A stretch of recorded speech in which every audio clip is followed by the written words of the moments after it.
ಶಿವಮೊಗ್ಗ ಮತ್ತೆ ರಾಜ್ಯದ ಮೂಲ ಮೂಲೆಗಳಿಂದ ಬಂದಂತ ಬಂಧು ಭಗಿನಿಯರೇ, ಯುವಕ ಯುವತಿಯರೇ, ಪತ್ರಿಕಾ ಮಾಧ್ಯಮದ ಸ್ನೇಹಿತರೆ, ಇವತ್ತು ನಮ್ಮ ರಾಜ್ಯದ ಒಂದು ಕಾರ್ಯಕ್ರಮ ಶಿವಮೊಗ್ಗದ ಫ್ರೀಡಂ ಪಾರ್ಕ್ನಲ್ಲಿ ಯುವ ನಿಧಿ ಯೋಜನೆ ಜಾರಿ ಆಗ್ತಾ ಇರೋದು. ಈ ಸಂದರ್ಭದಲ್ಲಿ ತಮಗೆಲ್ಲ ಶುಭಾಶಯಗಳನ್ನ ಈ ಸಂದರ್ಭದಲ್ಲಿ ತಿಳಿಸ್ತಾ ಇದ್ದೀನಿ. ವಿಶೇಷವಾಗಿ ವಿಶ್ವ ಕಂಡಂತ ಶ್ರೇಷ್ಠ ಸಂತ ಸ್ವಾಮಿ ವಿವೇಕಾನಂದರ ಯುವಕರನ್ನ ದೇಶವನ್ನ ಕಟ್ಟುವಂತ ಬಡಿದೆಬ್ಬಿಸುವಂತ ಸ್ಫೂರ್ತಿಯನ್ನ ಕೊಟ್ಟಂತ ಒಬ್ಬ ಸ್ವಾಮಿ ವಿವೇಕಾನಂದರ ಸಂತರ ಒಂದು ದಿನವನ್ನ ಈ ಒಂದು ಯುವ ನಿಧಿ ಕಾರ್ಯಕ್ರಮವನ್ನ ರಾಜ್ಯ ಸರ್ಕಾರ ಕೊಡ್ತಾ ಇರೋದು ಒಂದು ಯುವಕರಿಗೆ ಸಿಕ್ಕಂತ ಒಂದು ಗೌರವ ಅಂತೇಳಿ ಸಂದರ್ಭದಲ್ಲಿ ಅಭಿಮಾನಿ ನಾನು ಹೇಳಲಿಕ್ಕೆ ಇಚ್ಛೆ ಪಡ್ತೇನೆ. ಇಡೀ ನಮ್ಮ ಪ್ರಪಂಚದಲ್ಲಿ ಹೆಚ್ಚಿನ ಒಂದು ಯುವ ಶಕ್ತಿಯನ್ನ ಹೊಂದಿರುವಂತ ದೇಶ ಒಂದು ಭಾರತ ದೇಶ.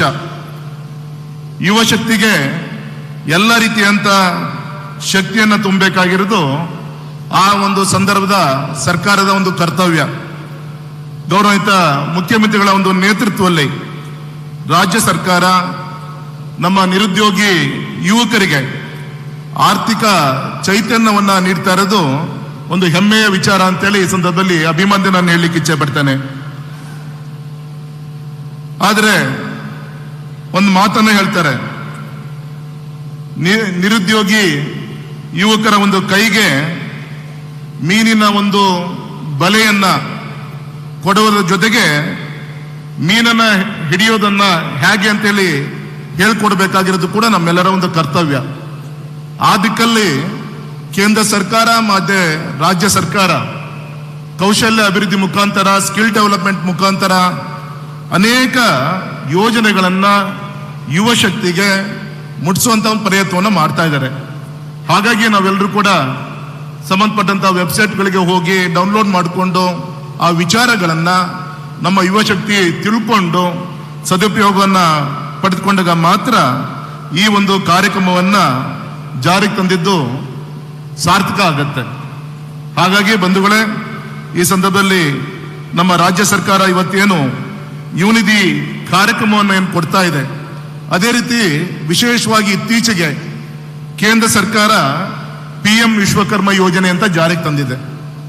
ವಿಶೇಷವಾಗಿ 20 ಕಸಬುಗಳನ್ನ ನಮ್ಮ ದೋಣಿ ತಯಾರಕರಿಂದ ಹಿಡಿದು, ಶಿಲ್ಪಿಗಳಿಂದ ಹಿಡಿದು, ಅಕ್ಸಾಲಿಗರಿಂದ ಹಿಡಿದು, ಕಮ್ಮಾರರಿಂದ ಹಿಡಿದು ಈ ರೀತಿ ವಿವಿಧ ಕಸಬುಗಳನ್ನ ಮಾಡುವಂತ 20ಗಿಂತ ಹೆಚ್ಚಿನ ಒಂದು ಈ ಒಂದು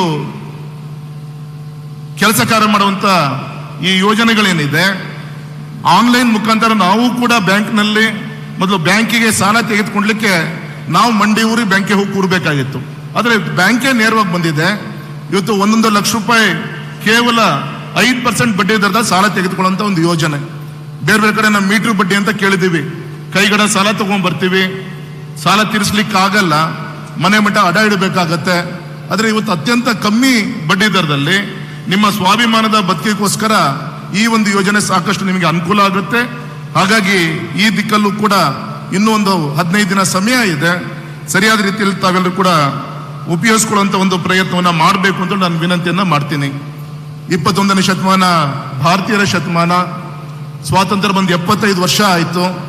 ನಾಳೆ 2047ನೇ ಇಸ್ವಿಗೆ 100 ವರ್ಷಗಳು ಭಾರತಕ್ಕೆ ಈ ಒಂದು ಅಮೃತಗಳಿಗೆ ತುಂಬುತ್ತಿರುವಂತಹ ಈ ಸಂದರ್ಭದಲ್ಲಿ ನಾವೆಲ್ಲರೂ ಕೂಡ ಈ ನಾಡಿಗೆ ಶಕ್ತಿ ತುಂಬುವಂತ ಕೆಲಸವನ್ನ ಮಾಡೋಣ ಅಂತೇಳಿ ಈ ಸಂದರ್ಭದಲ್ಲಿ ವಿನಂತಿಯನ್ನ ಮಾಡ್ಕೊಂತ, ಇಡೀ ಸರ್ಕಾರ ಇವತ್ತು ನಮ್ಮ ಮಲ್ನಾಡ್ ಭಾಗಕ್ಕೆ ಮೊದಲೇ ಬಾರಿಗೆ ಗೌರವಿತ ಮುಖ್ಯಮಂತ್ರಿಗಳು ಬಂದಿದ್ದಾರೆ, ಗೌರವಿತ ಉಪಮುಖ್ಯಮಂತ್ರಿಗಳು ಬಂದಿದ್ದಾರೆ, ಇಡೀ ಮಂತ್ರಿಮಂಡಲ ಇವತ್ತು ಹೆಚ್ಚು ಕಮ್ಮಿ ಇಲ್ಲಿ ವೇದಿಕೆ ಮೇಲೆ ಇದ್ದಾರೆ.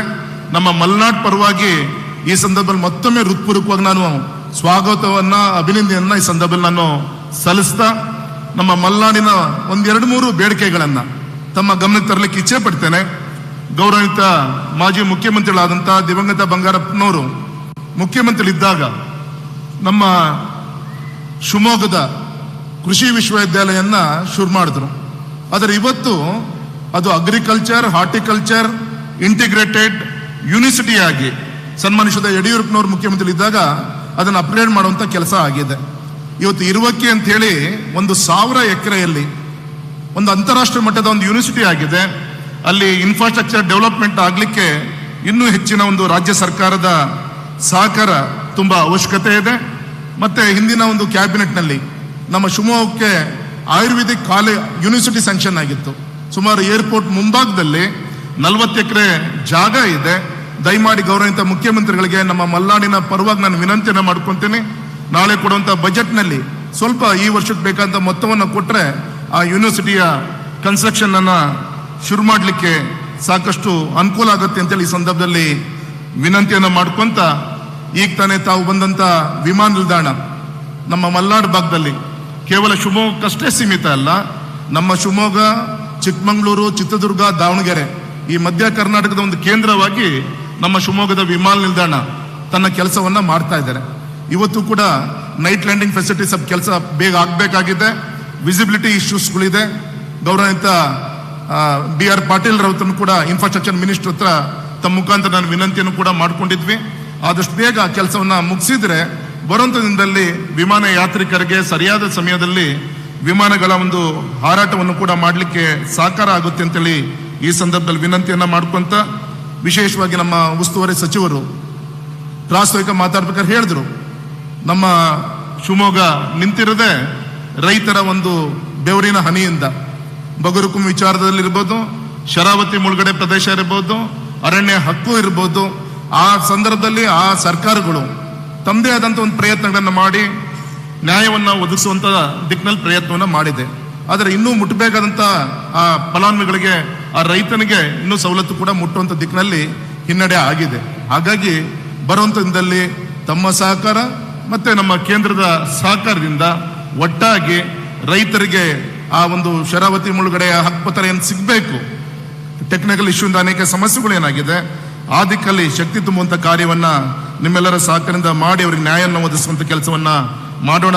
ಆ ದಿಕ್ಕಲ್ಲಿ ನಿಮ್ಮ ಆಶೀರ್ವಾದ ಇರಬೇಕು ಅಂತ ಹೇಳಿ ವಿನಂತಿಯನ್ನ ಮಾಡ್ಕೊಂತ, ಮತ್ತೊಮ್ಮೆ ಈ ಪವಿತ್ರವಾದಂತ ಒಂದು ಕಾರ್ಯಕ್ರಮವನ್ನ ನಮ್ಮ ಮಲ್ನಾಡಲ್ಲಿ ಉದ್ಘಾಟನೆಯನ್ನು ಮಾಡಿ ಯುವಕರಿಗೆ ಒಂದು ವಿಶ್ವಾಸ ತುಂಬುವಂತ ಕೆಲಸವನ್ನ ಮಾಡಿದಂತ ಗೌರವಿತ ಮುಖ್ಯಮಂತ್ರಿಗಳಿಗೆ, ಉಪಮುಖ್ಯಮಂತ್ರಿಗಳಿಗೆ, ವೇದಿಕೆ ಮೇಲಿರುವಂತ ಎಲ್ಲ ಗೌರವಿತ ಹಿರಿಯರಿಗೆ ನಮ್ಮ ಮಲ್ನಾಡಿನ ಪರವಾಗಿ ಹೃತ್ಪೂರ್ವಕವಾಗಿ ವಂದನೆ, ಅಭಿನಂದನೆ ತಿಳಿಸಿ ನನ್ನ ಮಾತನ್ನು ಮುಗಿಸ್ತೀನಿ.